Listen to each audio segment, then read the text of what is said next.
قصہ بول کے دوستو، جہاں ہم نے پچھلی قسط ختم کی تھی وہیں سے آج کا سفر شروع ہوتا ہے۔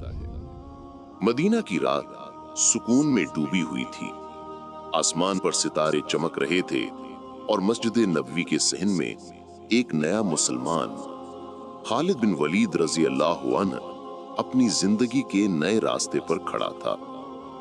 اسلام قبول کیے کچھ ہی دن گزرے تھے، لیکن دل میں ایک عجیب سی بے چینی تھی۔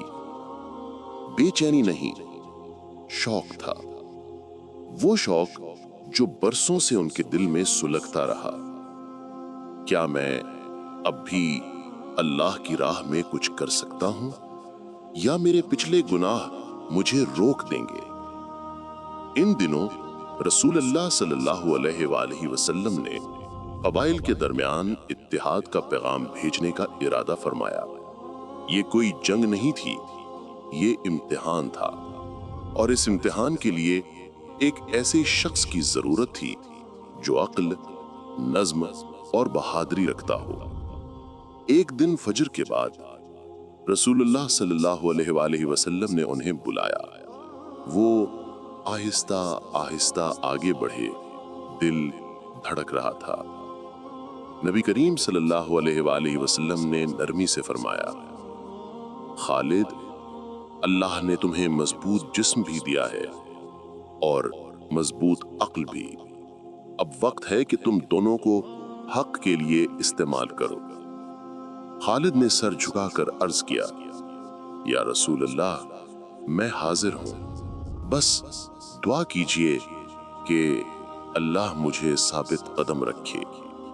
یہ وہ لمحہ تھا جب خالد کو ان کی پہلی ذمہ داری ملی۔ کوئی تلوار نہیں، کوئی زرہ نہیں، کوئی حملہ نہیں، بلکہ وہ کام جو ایک جنگجو کے لیے سب سے مشکل ہوتا ہے: صبر، حکمت اور ضبط۔ خالد رضی اللہ عنہ کو حکم ملا کہ قبیلہ بنو جزیمہ کے پاس جائیں اور انہیں اسلام کا پیغام پہنچائیں، نرمی سے، محبت سے اور بغیر کسی سختی کے۔ خالد رضی اللہ عنہ نے یہ ذمہ داری قبول کی، لیکن یہ سفر ان کے لیے ایک کڑا امتحان تھا۔ جب وہ قبیلے کے پاس پہنچے تو وہاں کچھ لوگ انہیں ماضی کی جنگوں سے پہچانتے تھے۔ چہرے سخت ہو گئے، فضا میں تناؤ پھیل گیا۔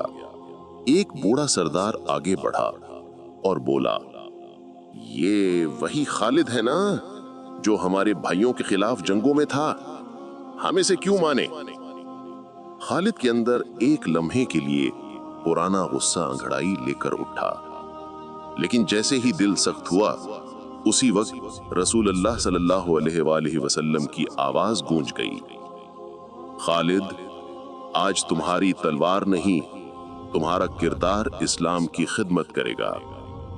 خالد نے گہری سانس لی، اپنا غصہ پی لیا اور آگے بڑھ کر کہا، میں اب وہ خالد نہیں ہوں جو کبھی جہالت میں لڑتا تھا۔ میں اسلام کا پیغمبر بن کر آیا ہوں۔ اگر میں نے تمہیں تکلیف دی ہے تو اللہ سے بھی معافی مانگتا ہوں اور تم سے بھی۔ یہ الفاظ سن کر لوگوں کے چہرے نرم ہونے لگے۔ کچھ نے کہا، اتنی عاجزی! کیا واقعی یہ وہی خالد ہے؟ ایک عورت آگے آئی جس کے بھائی کی موت ماضی کی جنگ میں ہوئی تھی۔ اس نے خالد کی آنکھوں میں دیکھا اور حیرت سے بولی، ان کی آنکھیں بدلی ہوئی ہیں، یہ لڑنے نہیں جوڑنے آئے ہیں۔ قبیلے نے امن قبول کیا اور خالد رضی اللہ عنہ نے پہلی بار اپنی قیادت میں ایک ایسا مشن مکمل کیا جس میں نہ تلوار چلی، نہ خون بہا، صرف دل جیتے گئے۔ واپسی کے سفر میں خالد کے دل میں ایک نیا احساس جاگا، سکون کا، اطمینان کا اور اللہ کے قرب کا۔ جب وہ مدینہ پہنچے اور رسول اللہ صلی اللہ علیہ وآلہ وسلم کے سامنے آئے تو آپ نے مسکرا کر فرمایا، خالد، جو دل تلوار سے نہیں جیتے جاتے وہ کردار سے جیت لیے جاتے ہیں۔ آج تم نے اسلام کے لیے سب سے بڑی فتح حاصل کی ہے۔ یہ سن کر خالد کا دل بھر آیا۔ انہوں نے دل میں سوچا، اگر یہ میرا پہلا قدم ہے تو آگے اللہ میرے ہاتھوں کیا لکھنے والا ہے۔ قصہ بول کے دوستو، یہ تھی وہ کہانی جہاں ایک نیا مسلمان اپنے غصے پر، اپنے ماضی پر اور اپنی تلوار پر اللہ کی خاطر قابو پانا سیکھتا ہے۔ اگلی قسط میں دیکھیں گے کہ خالد بن ولید کو پہلی جنگ میں قیادت کیسے ملی اور انہوں نے وہ حکمت عملی کیسے اپنائی جس نے پورے عرب کو حیران کر دیا۔